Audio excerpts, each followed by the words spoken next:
আহমদ শফি সাহেব বলেছিলেন, তদ্রুপ নারী দেখলে অন্তরে পানি জমে। অন্তরে পানি জমে মানে অন্তরে সে নারীকে পাবার আকাঙ্ক্ষা ব্যক্ত করতে থাকে। যদি কেউ পুরুষ হয়ে থাকে নিঃসন্দেহে কোন নারী দেখলে তার অন্তরে শয়তান কুমন্ত্রণা দিবে এবং তার অন্তরে এক ধরনের পানি জমা হবে, এতে কোনো সন্দেহ নাই। এরপরে কি বললেন? হুজুরকে তেতুল হুজুর নাম দিয়ে দিলেন। আল্লামা মুফতি আমিন রাহিমাহুল্লাহ বলতেন, প্রচলিত রাজনীতি কি জানো? अगर जरूरत हो तो गधा को बाप बना लो, अगर जरूरत खत्म हो जाए बाप को गधा बना लो। প্রচলিত রাজনীতিবিদরা প্রয়োজনে দেখবেন শ্রমিককেও গিয়ে আব্বা আব্বা বলে। প্রয়োজন শেষ হয়ে গেলে তার গেটে কুত্তা লাগানো থাকে, এলাকার হাজী সাহেব তার গেট দিয়ে ঢুকতে পারে না। যে আহমদ শফি সাহেবকে তারা তেতুল হুজুর বলে গালি দিয়েছিলেন, পরে আবার জাতি দেখেছে মঞ্চে স্টেজে সে আহমদ শফির পা ছুঁয়ে সালাম করার চেষ্টা করেছে। গার্মেন্টস সেক্টরে, শুধু গার্মেন্টস সেক্টরে নয়, কলেজ, ইউনিভার্সিটি, মাদ্রাসা, মসজিদ, যেখানেই শরীয়ত বিরোধী কোনো কিছু হবে সেটা নিয়ে আলোচনা করা মানে এই নয় যে সেই সেক্টরের বিরোধিতা করা। আলোচনা করার উদ্দেশ্য হচ্ছে যাতে ত্রুটিগুলো সংশোধন হয়ে যায়। কথা ঠিক না বেঠিক? সেই থেকে আমাদেরকে আলেম ওলামাদেরকে দাঁড় করিয়ে দিল। ওরা নারীর অধিকার চায় না, ওরা গার্মেন্টস শ্রমিকদের পছন্দ করে না, ওরা গার্মেন্টস শ্রমিকদের মানুষই মনে করে না। ফেসিবাদের দোসরেরা গোটা বাংলাদেশে আমাদের বিরুদ্ধে প্রচার প্রপাগান্ডা চালিয়ে আমাদের আর শ্রমিকদের মুখোমুখি দাঁড় করানোর চেষ্টা করেছে। আজকের এই হাজারো জনতার সামনে আমরা বলি, গার্মেন্টস শ্রমিক আমাদের ভাই, তারা আমাদের বন্ধু, তারা আমাদের আপনজন, তারা আমাদের কাছ থেকে বিচ্ছিন্ন কেউ নয়। আমার সন্তান অপরাধ করলে আমি তাকে শাসন করি, আমার বন্ধু অপরাধ করলে আমি তাকে শাসন করি, আমার গার্মেন্টসের ভাইও যদি অপরাধ করে আমি শাসন করবার অধিকার রাখি বটে, কিন্তু তাকে আমার কাছ থেকে বিচ্ছিন্ন করে দেওয়ার অধিকার রাখি না। আপনি দেখেন 1200 গার্মেন্টস শ্রমিক একসঙ্গে এত বিশাল এক সুন্দর আয়োজন করছেন। এটা এই এলাকার, জিরাবো এলাকার আশুলিয়ার জন্য বড় রহমত। কথা ঠিক না বেঠিক? এই শ্রমিক ভাইয়েরা যদি চাইতেন, আজকে তো 16ই ডিসেম্বর, যে 16ই ডিসেম্বরে আমরা ব্যান্ড শোর আয়োজন করব, তো 1200 শ্রমিক মিলে যদি ব্যান্ড শোর আয়োজন করতো, এলাকায় কেউ ঠেকাইতে পারতো না। শুধু তাই না, তখন তাদেরকে আরো বেশি উৎসাহ দেওয়া হতো, তাদেরকে আরো বেশি সম্বর্ধনা দেওয়া হতো, পয়সাও বেশি করে দেওয়া হতো। অথচ কাজটা নাজায়েজ। সেই জায়গায় আমার এই শ্রমিক ভাইয়েরা এত সুন্দর মাহফিল আয়োজন করেছেন, তাদের জন্য দোয়া করব তো ইনশাআল্লাহ, দোয়া করব তো ইনশাআল্লাহ। আমি শুনেছি ওলামা একরাম তাদেরকে সহযোগিতা করছেন। আমি এলাকার আলেমদের বলবো, একেবারে কোনো ধরনের স্বার্থ ছাড়া, সুনাম সুখ্যাতি পদ পদবি ছাড়া আমার এই ভাইদের পেছনে আপনারা মেহনত করবেন। আমি ওপেন বলি, সব কথা ওপেন বলা যায় না, যেহেতু অনেক ওলামা একরাম এখানে আছেন, আমার এখানে অনেকগুলো ক্যামেরাও আছে। আমাকে একদিন, আপনাদের কষ্ট হচ্ছে না তো? একটু চুপচাপ থাকতে হবে। আমাকে একদিন এক বুদ্ধিজীবী বললেন, এক টকশোর ফাঁকে তার সঙ্গে কথা হচ্ছে, যে হুজুর আপনারাও ব্যর্থ, আমরাও ব্যর্থ। আমি বললাম, আমরা কিভাবে ব্যর্থ? 90 ভাগ মুসলমান অথচ এদেশে আপনারা ইসলাম প্রতিষ্ঠা করতে পারেন না।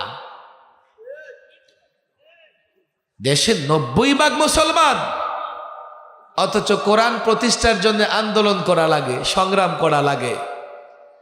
90% মুসলমানের দেশে টুপি দাড়ি রাখলে জঙ্গি গালি খাওয়া লাগে।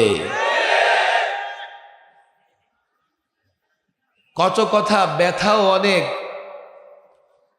এ অন্তরটা ব্যথায় ব্যথায় ক্ষত বিক্ষত হয়ে গেছে। গত 16 বৎসরে সবচাইতে বেশি টর্চার জুলুম সহ্য করেছে ওলামায়ে কেরাম। আমি একটা ক্ষুদ্র মানুষ, আমিও 3-3 বার সরকারি মেহমান ছিলাম। সর্বশেষ 21, 22, 23-এর একটা অংশ ইচ্ছে মতো তারা মেহমানদারি করছে, খুব খাতির যত্ন করছে, 1.5-2 মাস রিমান্ডেই রেখেছে। আমি এখনো রিমান্ডের দিনগুলোর কথা বলতে পারি না। রিমান্ডে একজোড়া কাপড় পরে থাকতে হয়, ক্যামেরা লাগানো। এসপি বলে, ডিসি বলে, হুজুর উল্টাপাল্টা করবেন না, এই ক্যামেরা দিয়ে কিন্তু ওই পুলিশ হেডকোয়ার্টার থেকে আপনাকে দেখতেছে, কিচ্ছু দেওয়া যাবে না, আপনার উপর বড় কড়াকড়ি নজর রাখতে বলেছে। একজোড়া কাপড় পরে রিমান্ডের রুমে সারাদিন তো বসে থাকা যায়, ঘোরাফেরা করা যায়, রাত্রে ঘুমাবেন, অন্তত মাথাটা রাখার তো জায়গা লাগে। মাথা রাখবেন কোথায়?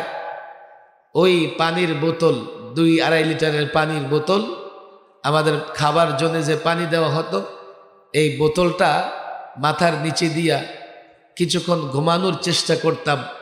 মাঝে মধ্যে খুব ভালো ঘুম হয়ে যেত, কিন্তু ঘুম থেকে উঠে দেখতাম বোতলের রেখাগুলো মাথার মধ্যে ঢুকে গেছে। গত 16 বৎসরে সবচাইতে বেশি জুলুম সহ্য করেছে ওলামায়ে কেরাম। আল্লামা মুফতি আমিন রাহিমাহুল্লাহকে গৃহবন্দী করার মাধ্যমে তারা জুলুম শুরু করে।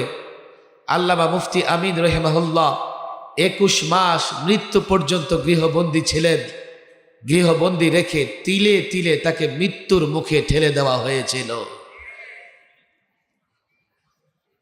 কথা অনেক, ব্যথাও অনেক, কিন্তু হাতে সময় কম, যার জন্য ব্যথার জায়গা বিস্তারিত আলোচনা করা যায় না।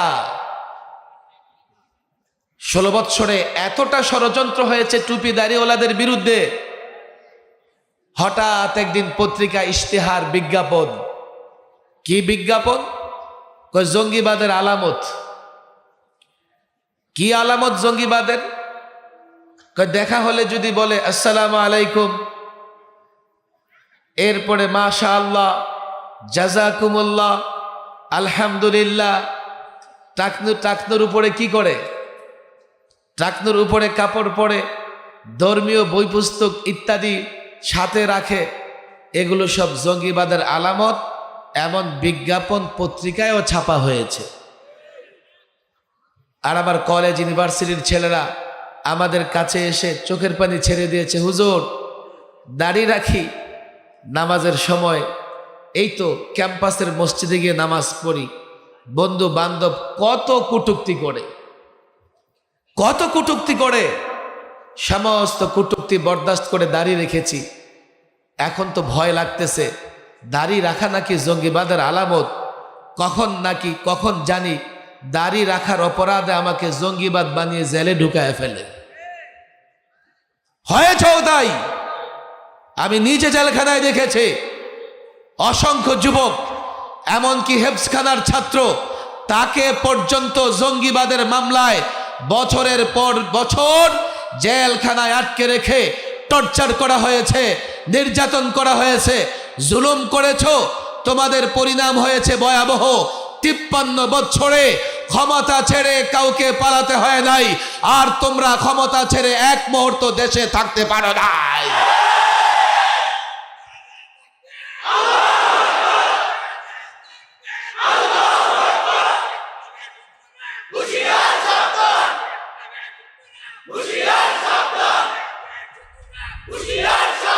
আমরা প্রতিহিংসায় বিশ্বাসী নই, আমরা প্রতিশোধে বিশ্বাসী নই, কিন্তু যেমন কর্ম তেমন ফল। যেমন কর্ম, কাজই করেছো এমন, বাস তোমরা তার পরিণতি ভোগ করবে। মনে করছো, কেউ কেউ মনে করছে এই তো ট্রাম্পের ছবি নিয়ে ফিরে আসছে, কেউ কেউ মনে করতেছে নরেন্দ্র মোদীর কাঁধে চড়ে ফিরে আসতেছে। ছাত্র জনতা, যুবক, শ্রমিকরা বলি, শোনো, যে পথে ফেরাউন গেছে, হযরত মূসা আলাইহিস সালামের যুগের ফেরাউন যে পথে গেছে, যুগে যুগে ফেরাউনের অনুসারী ফেরাউনও সে পথে যায়। ফেরাউনকে আল্লাহ তাবারক ওয়া তাআলা নিদর্শন বানিয়েছেন। ফেরাউনের উত্তরসূরি যারা, তাদেরকে আল্লাহ নিদর্শন বানিয়ে দিবেন। আর যাদেরকে আল্লাহ তাবারক ওয়া তাআলা গজবে ফেলে নিদর্শন বানান, তারা কখনো ফিরে আসতে পারে না। খামাখা দেশকে অস্থির করতেছে, খামাখা দেশকে অস্থির করতেছে। এখনো তারা তাদের অপরাধের জন্য অনুতপ্ত নয়। মুসলমান দেশে আমি দাড়ি রাখবো, এটা জঙ্গিবাদের আলামত। বলবে, হুজুর এই তো দুজন দাড়িওয়ালা গ্রেফতার করেছি, জঙ্গিবাদের সঙ্গে জড়িত। খেয়াল করেন আমার কথা। তা আমি বলবো, এই তো দুজন দুর্নীতিবাজ ধরা খেয়েছে, যার চেহারায় দাড়ি নাই। কথা ঠিক না বেঠিক? চলো এবার সব দাড়ি ছাড়া লোক গ্রেফতার করে ফেল। এটা কোনো বিচার হলো? মাদ্রাসার ছাত্র একজন ধরেছে, মাদ্রাসা জঙ্গিবাদের প্রজনন কেন্দ্র। তাহলে ইউনিভার্সিটির কেউ যদি দুর্নীতি করে ধরা খায়, তোমরা এই কথা কেন বলো না যে ইউনিভার্সিটি দুর্নীতিবাজ প্রজনন কেন্দ্র? কথা ঠিক না বেঠিক? ইউনিভার্সিটিতে, জাহাঙ্গীরনগর ইউনিভার্সিটিতে ধর্ষণের সেঞ্চুরি পর্যন্ত করে ফেলেছে। তোমরা কেন বলো না যে ইউনিভার্সিটি ধর্ষক প্রজনন কেন্দ্র? ঘুষ, দেশের টাকা পাচার কারা করে? কোন শ্রমিক দেশের টাকা পাচার করে না। উচ্চ শিক্ষায় শিক্ষিত তারাই দেখবেন কলমের খোঁচায় দেশের টাকা পাচার করে, আর তারা পড়েছে সব নামি দামি কলেজ ইউনিভার্সিটিতে। তাহলে তোমরা এই কথা কেন বলো না যে নামি দামি কলেজ ইউনিভার্সিটিগুলো অর্থ পাচার প্রজনন কেন্দ্র? তখন তো তোমরা এই কথা বলো না, বলবে না, কারণ এটা বললে তাদের নিজের উপরই যাবে, উপরে থুতু ফেললে নিজের মাথায় পড়ে। কথা ঠিক না বেঠিক? দেশে একটা পরিবর্তন হয়েছে। আমি বলি, দেখেন এই শ্রমিক ভাইয়েরা, ওরা আমাদের ভাই, আমরা তাদেরকে দিয়ে গলায় গলায় গলা লাগিয়ে এই বাংলাদেশে বসবাস করতে চাই। কথা ঠিক না বেঠিক? আল্লাহর কসম কোনোদিন না, বরং আলেমদের কাছে শ্রমিকরা বড় লোকের চাইতেও বেশি প্রিয়। শ্রমিকদের সঙ্গে আলেমদের সম্পর্ক আরো বেশি। মহল্লার ইমাম সাহেব বড় লোকের কাছে যাক আর না যাক, পাশের দোকানদার, রিক্সা চালক ঠিকই তার সঙ্গে দাঁড়ায় গল্প করে, তার সঙ্গে দাঁড়ায় আড্ডা দেয়, তার ঘরে যায়, তার সঙ্গে বসে পান খায়, চা খায়। কথা ঠিক না বেঠিক? আর আমার শ্রমিক ভাইয়েরাও আলেমদেরকে মহব্বত করে থাকেন। যে কথা বলছিলাম, আমার কথা ভালো করে বুঝবেন। আমি লম্বা বক্তৃতা করব না, সময়ও হাতে নাই। একটু পরে এশার নামাজের আজান হয়ে যাবে। আমরা ব্যর্থ। কেন আমরা ব্যর্থ? 90% মুসলমানের দেশে আন্দোলন করা লাগে যে কোরআন সুন্নাহর শাসন চাই। আমরা ব্যর্থ, আসলেই ব্যর্থ। কেন?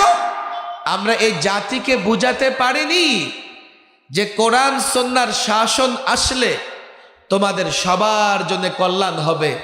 যেহেতু জাতিকে বুঝাতে পারিনি, আমরা যখন কোরআন সুন্নাহর শাসন ব্যবস্থার জন্য লড়াই করি, জাতি আমাদের সঙ্গ দেয় না।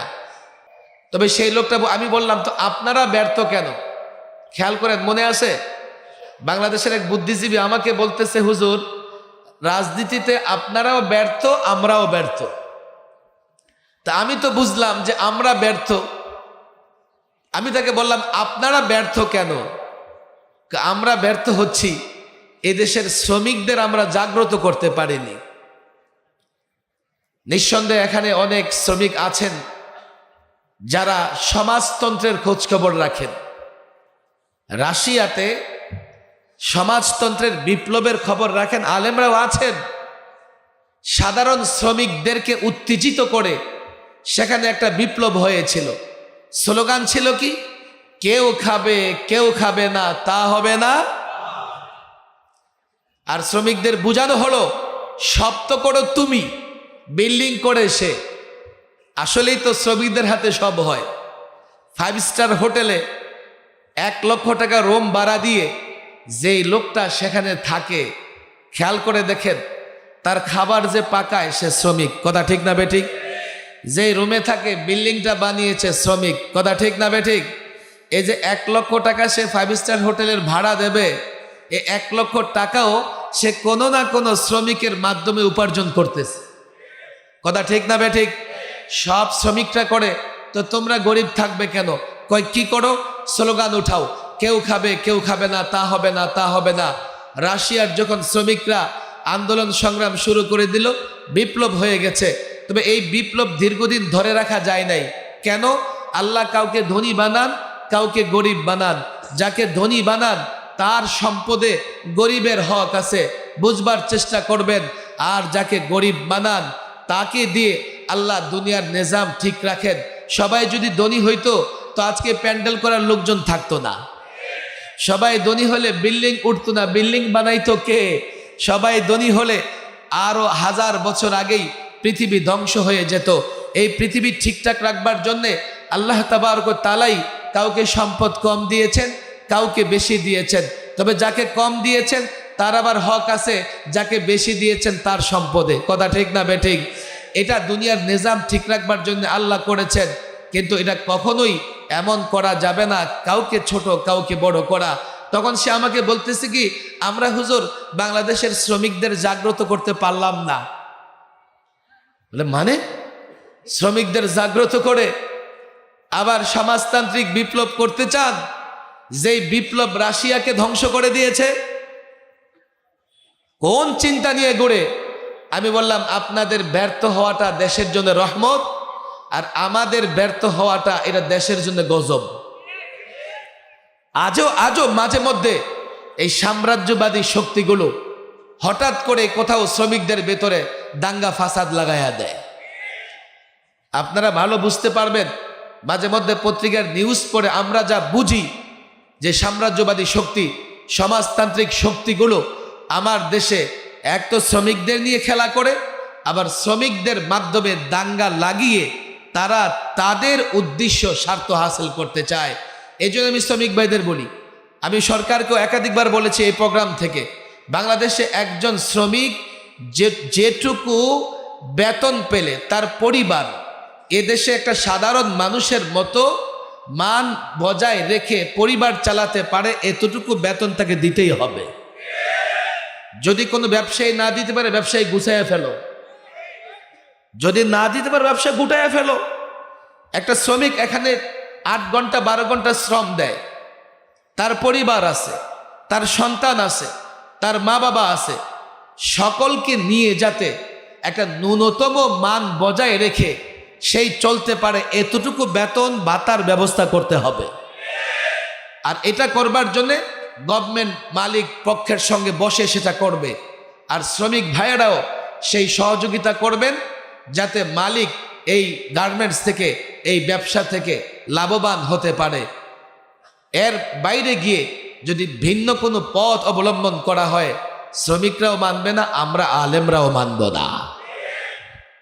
যাই হোক, আমি আপনাদের বলি, দেখেন বড় সুন্দর একটা প্রোগ্রাম এখানে হয়েছে। আমি শ্রমিক ভাইদের বলি, আজকে এখানে শ্রমিক কাফেলা হয়েছে। বাংলাদেশের শ্রমিকদের অনেক সংগঠন আছে, অনেক সংগঠন আছে। আমি এর অনেক সংগঠনগুলোর খবর এমন রাখি, এই সংগঠনগুলো বা এই শ্রমিক নেতারা মূলত শ্রমিকদের ব্যবহার করে। আর বড় ইচ্ছা এই শ্রমিকদের ভেতরে এমন এক কাফেলা হবে যারা শ্রমিকদের ব্যবহার নয়, শ্রমিকদের অধিকারের চেষ্টা আদায়ের চেষ্টা করবে। শ্রমিকদের অধিকার আদায়ের চেষ্টা করবে, ব্যবহার নয়। পশ্চিমাদের কথায় কিংবা ভারতের কথায়, চায়নার কথায় শ্রমিকদের ব্যবহার করতে তখনই পারবে না যখন এই ধরনের শ্রমিক কাফেলা প্রত্যেক গার্মেন্টসে তৈরি হয়ে যাবে, প্রত্যেক এলাকায় তৈরি হয়ে যাবে। তারা যদি সতর্ক থাকে, তারা যদি সচেতন থাকে, তো শ্রমিকদের ব্যবহার করে কোনো সংগঠন, রাজনৈতিক সংগঠন, সাম্রাজ্যবাদীদের দোসর কোনো সংগঠন না গার্মেন্টস সেক্টরকে উত্তেজিত করতে পারবে, না শ্রমিকদের ব্যবহার করে দেশের ক্ষতি করতে পারবে। আমি এই শ্রমিক কাফেলাকে বলবো, প্রত্যেক জায়গায় কাফেলা তৈরি করেন, প্রত্যেক জায়গায় কাফেলা তৈরি করেন, প্রত্যেক জায়গায় কাফেলা তৈরি করেন। যারা রাজনৈতিক দল কিংবা মতাদর্শের ঊর্ধ্বে উঠে শ্রমিকের কল্যাণ, শ্রমিকের অধিকার এবং দেশের অধিকারের জন্য কাজ করবে, দরকার আছে না নাই? আমার দিকে খেয়াল করেন, আমি শ্রমিক ভাইদের বলি, দেখো তোমরা সংগঠন করো। যদি তোমরা সংগঠন না করো তো অন্যরা সংগঠন করে তোমাকে সেই সংগঠনে নিয়ে যাবে। আমি এই টুপি দাড়িওয়ালা শ্রমিক ভাইদের বলি, তোমরা সংগঠন করো, আর তোমাদের সংগঠন পরিচালিত হবে মসজিদ থেকে। তোমাদের সংগঠনের নেতা হবে যে নামাজের প্রথম কাতারে থাকে। তোমাদের সংগঠনের নেতা হবে যে সত্য কথা বলে। যদি তোমরা পারো তোমাদের অধিকার আদায়ে মাঠে নামতে হবে না, মসজিদে বসে থাকো, তোমাদের অধিকার তোমাদের ঘরে পৌঁছে যাবে। যেহেতু এই সংগঠনগুলো নানান সংগঠন নানাভাবে নানা জায়গা থেকে পরিচালিত হচ্ছে, শ্রমিকরা বারবার মাঠে নেমেছে, কিন্তু আজ পর্যন্ত আমি কোনো মাঠে নামার পরে ন্যায্য দাবি পূরণ হতে দেখিনি। আংশিক পূরণ হলেও পুরোপুরি আমি তাদের ন্যায্য দাবি পূরণ হতে দেখিনি। এ ওলামা একরামদের ধন্যবাদ দিতে হয়, আশুলিয়ার ওলামা একরামদের। আমার শ্রমিক ভাইয়েরা সারাদিন গার্মেন্টসে কাজ করেন আর তাদের সন্তানদেরকে মাদ্রাসায় রেখে যান, কথা ঠিক না বেঠিক? আমি আলেমদের বলবো, গলিতে গলিতে মাদ্রাসা বানান। আমার শ্রমিক ভাই বোন সারাদিন থাকবে গার্মেন্টসে, আপনারা সেখানে তার সন্তানদের পাহারা দেবেন, তাহলে এই সন্তান কোনোদিন মাদকাসক্ত হবে না। না হলে এই সন্তানদের কিন্তু বাঁচাতে পারবো না। শ্রমিকের ছেলে শ্রমিকই থাকবে কেন? শ্রমিকের ছেলে আলেম হবে, শ্রমিকের ছেলে অফিসার হবে, আর এই বিষয়টা নিশ্চিত করতে পারে ওলামায়ে কেরাম। আপনারা প্রাথমিক শিক্ষা এমনভাবে দিয়ে দেন, একটা সন্তানকে মানুষ বানিয়ে দেন, যাতে পরবর্তীতে সে দেশের নেতৃত্ব দিতে পারে, পরবর্তীতে সমাজের নেতৃত্ব দিতে পারে। আমি আপনাদের কাছে একটা আবেদনই জানিয়ে যাই, হে ভদ্র, হে যুবকেরা, নামাজি যুবকেরা, দাড়ি টুপিওয়ালা যুবকেরা, তোমরা অন্য যুবকদের নিয়ে সংগঠিত থাকো। তাহলে অন্য কেউ সংগঠন করে ভালো যুবকরে সেই কাতারে নিয়ে বিভ্রান্ত করতে পারবে না। তোমরা দায়ী হও, নামাজের দিকে দায়ী হও, তোমরা ইবাদতের দিকে দায়ী হও, তাহলে তোমাদের শ্রমিকদের দাওয়াত দিয়ে ডেকে কেউ অন্যায় পথে নিতে পারবে না, মাদকের পথে নিতে পারবে না, সিনেমা হলে নিতে পারবে না। আমি বলি, জানো, তোমরা যদি দায়ী হও, তোমরা যদি সংগঠক হও, তখন দেখা যাবে প্রত্যেকটা গার্মেন্টসেই শান্তি বিরাজ করতেছে, কথা ঠিক না বেঠিক? আমি হাতে পায়ে ধরে বলি, এই 1200 জনের সংগঠনের প্রত্যেকটা সদস্যকে বলি, আজকে সময় এসেছে। আমি বারবার চিন্তা করেছি যে গার্মেন্টসগুলোতে অনেক সংগঠন আছে, কিন্তু নামাজি শ্রমিকদের কোনো সংগঠন নাই। অনেক সংগঠন আছে, প্রকৃতপক্ষে শ্রমিকদের কল্যাণে কাজ করবে এমন সংগঠন নাই। আমার বড় ভালো লাগতেছে, আমি বড় আজকে একটা তৃপ্তির ঢেকুর তুলতে পারতেছি যে শ্রমিকেরা মিলে এই সংগঠন কায়েম করেছে। তোমরা সংগঠিত হও, তোমরা ঈমান ইসলাম ধরো, লালন করো। আমরা বলি, দেখো, আমি আলেম হয়েছি বটে, এর মানে এই নয় যে আমি তোমার আগে হয়তোবা জান্নাতে চলে যাব, হয়তোবা যেতে পারি, হতে পারে তুমিও আমার আগে জান্নাতে যেতে পারো। একটা দায়িত্ব পালন করতেই হবে সবার। আমি আলেম হয়ে ইসলামের খেদমত করতেছি, তুমি শ্রমিক হয়েও ইসলামের খেদমত করতে পারো। এই যে লোকদেরকে নিয়ে মসজিদ ভিত্তিক একত্রিত হওয়া, এটা তোমার জন্য অনেক বড় খেদমত। হ্যাঁ, সবচাইতে বড় খেদমত করতে চাও, ইনশাআল্লাহ সেই খেদমতেও আমরা তোমাদেরকে শরীক করব ইনশাআল্লাহ। আমি পরিষ্কার বলি এদেশে যদি পরিবর্তনের পরে কোরআন সুন্নাহ বাস্তবায়ন করতে চাও, শুধু আলেমদের দ্বারা হবে না, শুধু আলেমদের দিয়ে হবে না, মাদ্রাসার ছাত্র দিয়ে হবে না। আলেম, বাংলা শিক্ষিত, ইংরেজি শিক্ষিত জেন্টেলম্যান, তাদের যৌথ উদ্যোগ লাগবে। হ্যাঁ, তাদের দিয়ে হবে না। যতদিন আমার শ্রমিক ভাইয়েরা সহযোগিতা না করবে, আমার শ্রমিক ভাইয়েরা যদি সহযোগিতা করে, স্কুল কলেজ ইউনিভার্সিটির জেন্টেলম্যান যদি সহযোগিতা করে, আলেমরা যদি নেতৃত্ব দেয়, 5ই আগস্টে পরিবর্তনের পরে একটা পরিবর্তন দরকার ছিল, পরিবর্তন হয়েছে, তবে এটা চূড়ান্ত পরিবর্তন নয়। এই পরিবর্তনের পরে কোথাও কোথাও হয়তোবা বৈষম্য থাকবে না, তবে চূড়ান্ত বৈষম্য দূর করতে হলে মানব রচিত বিধান দিয়ে, মানব রচিত ধর্ম দিয়ে, মানুষের অনুর্বর মস্তিষ্ক থেকে উদ্গত কোনো বিধান দিয়ে আমরা দেশকে পরিপূর্ণ পরিবর্তন করতে পারবো না, বৈষম্য মুক্ত করতে পারবো না, শান্তি প্রতিষ্ঠা করতে পারবো না। এর জন্যে চূড়ান্ত একটা পরিবর্তন লাগবে, এর জন্যে বড় ধরনের পরিবর্তন লাগবে। তবে হ্যাঁ, সেই পরিবর্তনের আগে টার্গেট, সেই পরিবর্তনের আগে লক্ষ্য ঠিক করতে হবে। আমাদের লক্ষ্য হবে ইসলাম। কেন ইসলাম শান্তির ধর্ম? কেন ইসলাম সাম্যের ধর্ম? ইসলামে কোথাও বৈষম্য নাই, ইসলাম মানবতার ধর্ম, ইসলাম শান্তির ধর্ম, ইসলাম বিজয়ের ধর্ম। টার্গেট হবে ইসলাম। ইসলাম প্রতিষ্ঠার জন্যে শ্রমিক, ইসলাম প্রতিষ্ঠার জন্যে আলেম, চাকরিজীবী এক কাতারে নেমে আসবে। টার্গেট যখন ইসলাম হবে, পরিবর্তনে রক্ত দিতে হবে না।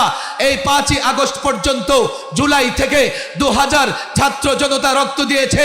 আমি তো বলি, শ্রমিক যদি ইসলাম চায়, চাকরিজীবী যদি ইসলাম চায়, মালিক যদি ইসলাম চায়, ব্যবসায়ী যদি ইসলাম চায়, আলেমরা তো ইসলাম চাই। আর নিজ নিজ জায়গা থেকে একটা স্লোগান দেয়, আমরা পরিবর্তন চাই। পরিবর্তনের পরে ইসলাম চাই। ওই পরিবর্তন বিনা রক্তপাতে হবে এবং বিনা রক্তপাতে বাংলাদেশে ইসলাম কায়েম হবে।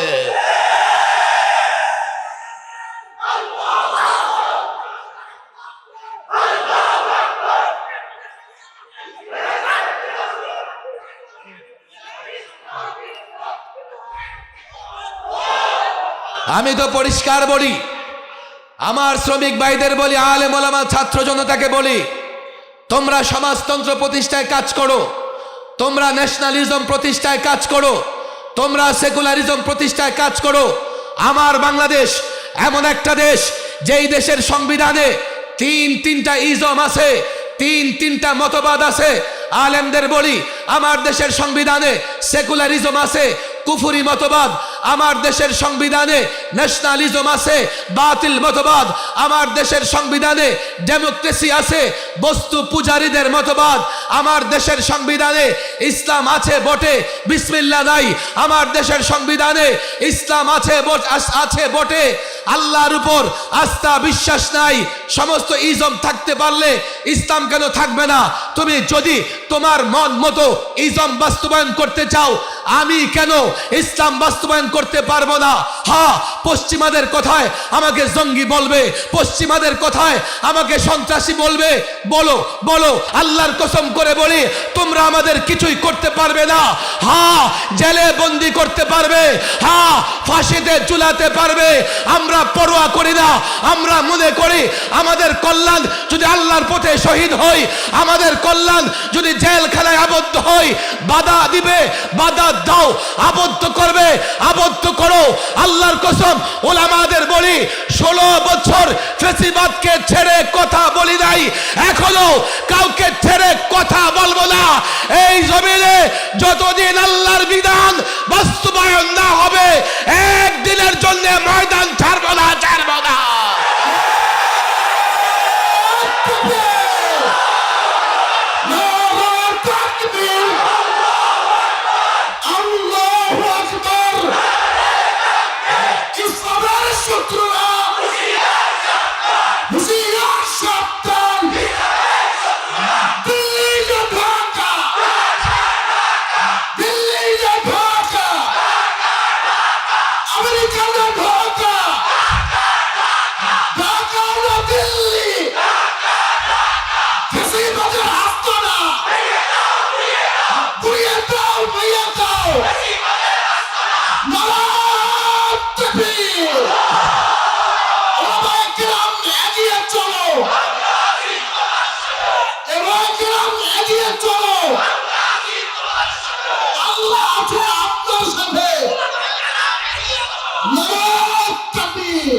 আজকে 16ই ডিসেম্বর বিজয় দিবস।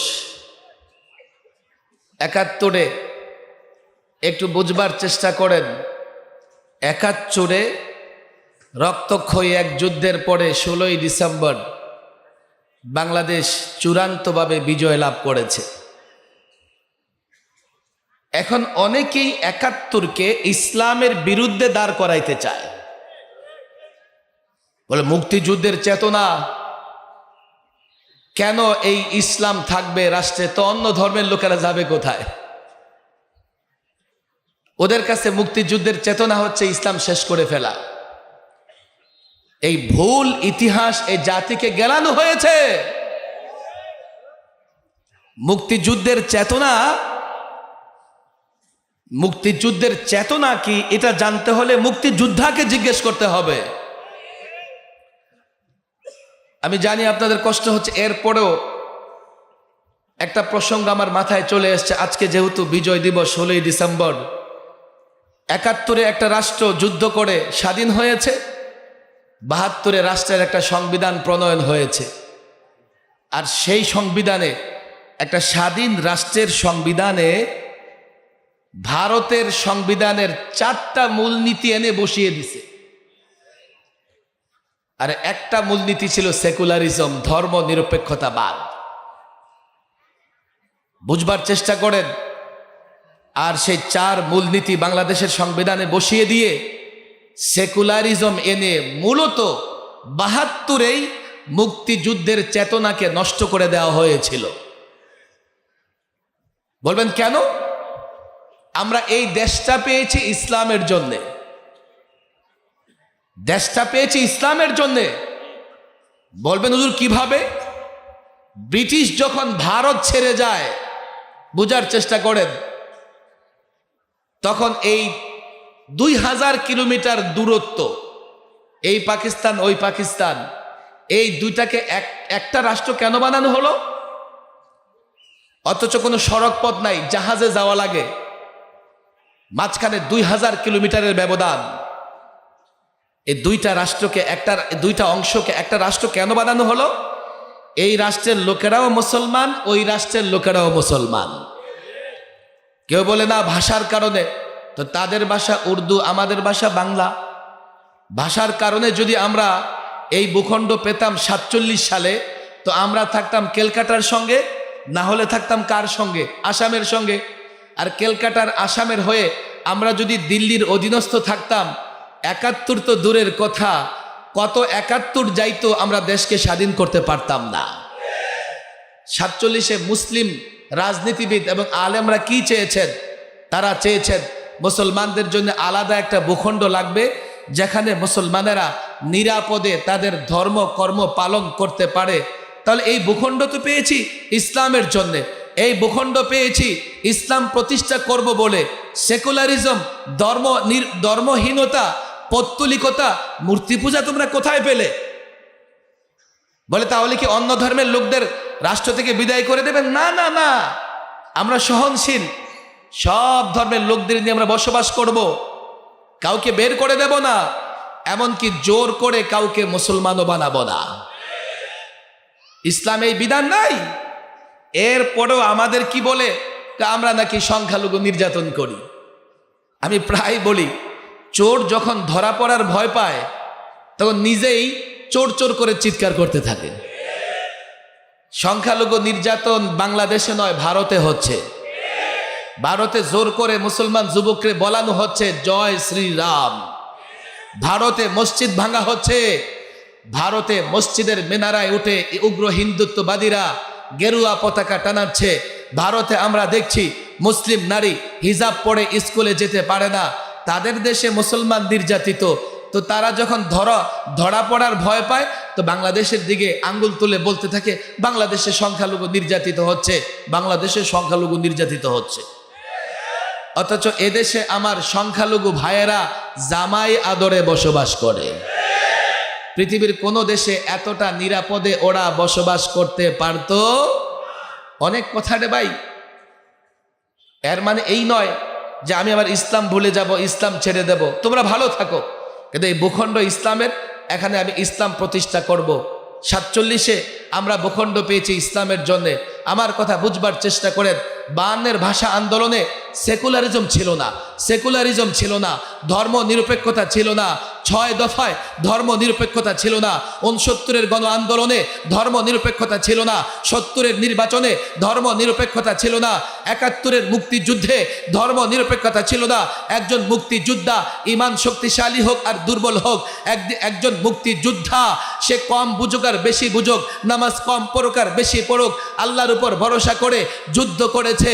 সেই 71-এর যুদ্ধের পরে যখন বিজয় এসছে, সেকুলারিজম প্রতিষ্ঠা করেছ, এর মানে হলো এই ভূখণ্ড, এই জাতি, সংখ্যাগরিষ্ঠ মুসলিম জাতির সঙ্গে তোমরা বেঈমানি করেছ। আজকে এই ভূখণ্ড ইসলামে, আমরা এখানে ইসলামের পতাকা উড্ডীন করব। আর এটা ঠেকানোর জন্যেই ইসকন সন্ত্রাসী কার্যক্রম করতেছে। এই যে দেখেন না, ইসকন চট করে বাংলাদেশে নৈরাজ্য সৃষ্টি করতেছে। কেন জানেন? তারা মনে করতেছে ফেসিবাদ তো গেছে, এখন মুসলমানদের ইসলাম কি হবে, জাগ্রত হবে, দেশটাকে যদি কি করা যায়, উত্তেজিত করা যায়, তাহলে ওনারা এই কাজ করতে পারবে না। এই জন্য দেখেন কত ভয়ঙ্কর সন্ত্রাসী কাজ করছে। আদালতে যেখানে মানুষ ন্যায় বিচারের জন্য যায়, যেখানে মানুষ অধিকারের জন্য যায়, সেখানে একজন আইনজীবী যে মানুষের অধিকারের জন্য লড়াই করে, মানুষের পক্ষে আর্গুমেন্ট করে, নির্দয়ভাবে নির্মমভাবে হত্যা করে, তারা এটা বুঝিয়েছে তারা পৃথিবীর সবচাইতে ভয়াবহ সন্ত্রাসী সংগঠন। দ্বিতীয়ত, সংখ্যালঘু নির্যাতিত হচ্ছে বলে তারা নরেন্দ্র মোদীকে বাংলাদেশে আগ্রাসন চালানোর জন্য আহ্বান জানায় যে মিস্টার কসাই মোদী, আপনি একটু আসেন, বাংলাদেশে আগ্রাসন চালান। উগ্র হিন্দুত্ববাদীরা হায়দ্রাবাদ দখল করে নিয়েছিল এক রাতে। 70 বৎসর যাবৎ কাশ্মীরের জনগণ তাদের অধিকার পাচ্ছে না। সর্বশেষ কাশ্মীরের স্বায়ত্ত শাসন বাতিল করে সেখানে কিন্ডার গার্ডেন পর্যন্ত বন্ধ করে দিয়েছে। ইসলামিক কিন্ডার গার্ডেনও কাশ্মীরে নাই। তোমরা হিন্দুত্ববাদীদের চেনো না। 400 বছরের পুরনো বাবরি মসজিদ অভিযোগ এনেছে যে এর নিচে নাকি রাম মন্দির ছিল। কতটা ভয়ঙ্কর ওরা!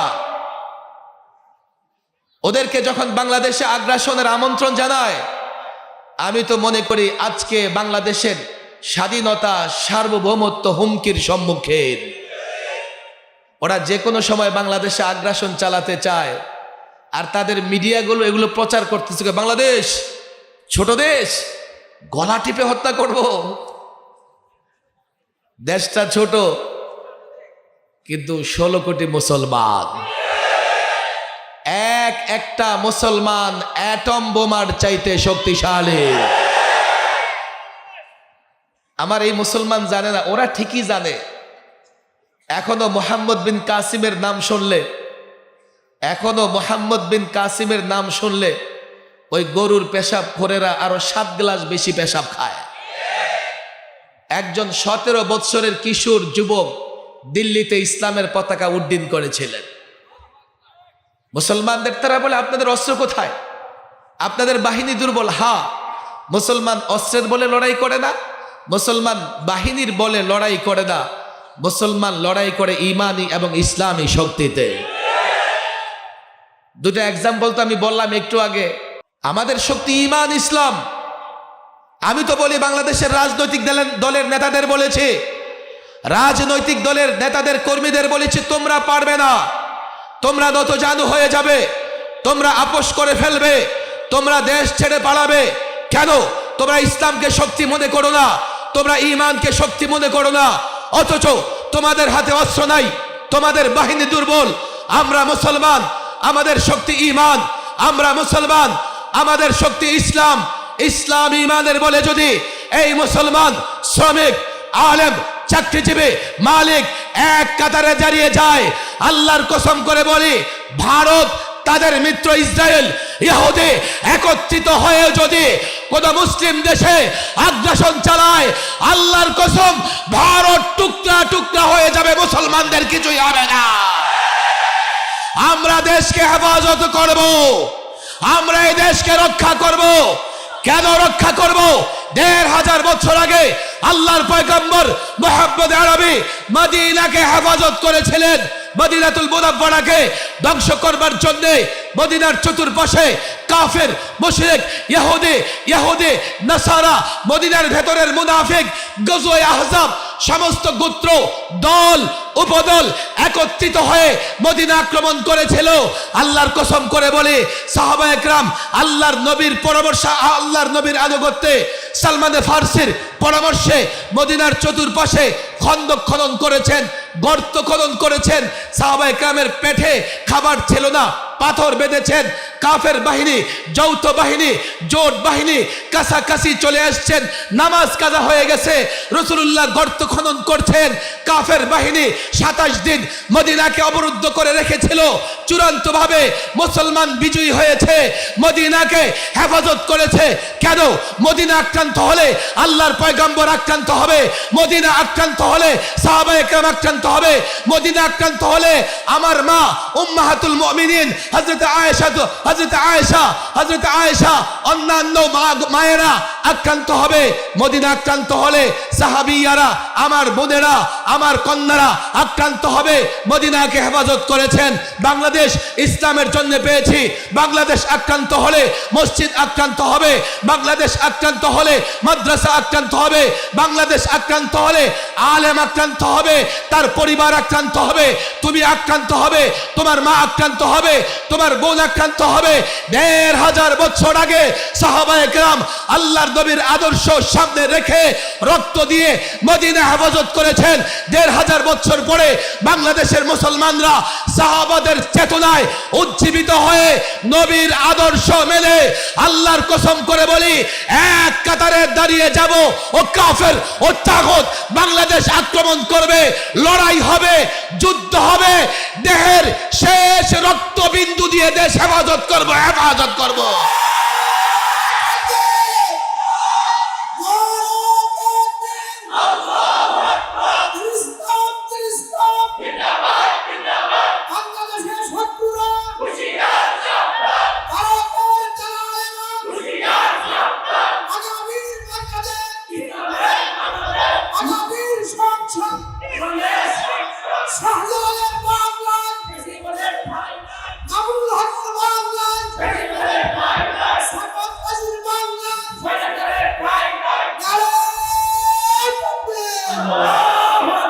দেশ হেফাজতের জন্য ওলামাদের সঙ্গে থাকবো তো ইনশাআল্লাহ। কারা কারা থাকবো তো ইনশাআল্লাহ। রক্ত দেব, জীবন দেব, কোনো মূর্তি পূজারীদের কাছে মাথা নত করব না। রক্ত দেব, জীবন দেব, কোনো গরুর পেশাবখোরের কাছে মাথা নত করব না। রক্ত দেব, জীবন দেব, মসজিদ মাদ্রাসায় কাফের বেঈমানের আঘাত বরদাস্ত করব না। রক্ত দেব, জীবন দেব, মুসলমান পরিবারদের উপর আক্রমণ বরদাস্ত করব না। রক্ত দিয়ে, জীবন দিয়ে আমরা চূড়ান্ত বিজয়ের লক্ষ্যে এই দেশের মাটিতে ইসলাম প্রতিষ্ঠা করব তো ইনশাআল্লাহ। ওলামাদের ডাকে সাড়া দিয়ে ইসলাম প্রতিষ্ঠার আন্দোলনে শরীক থাকবো তো ইনশাআল্লাহ।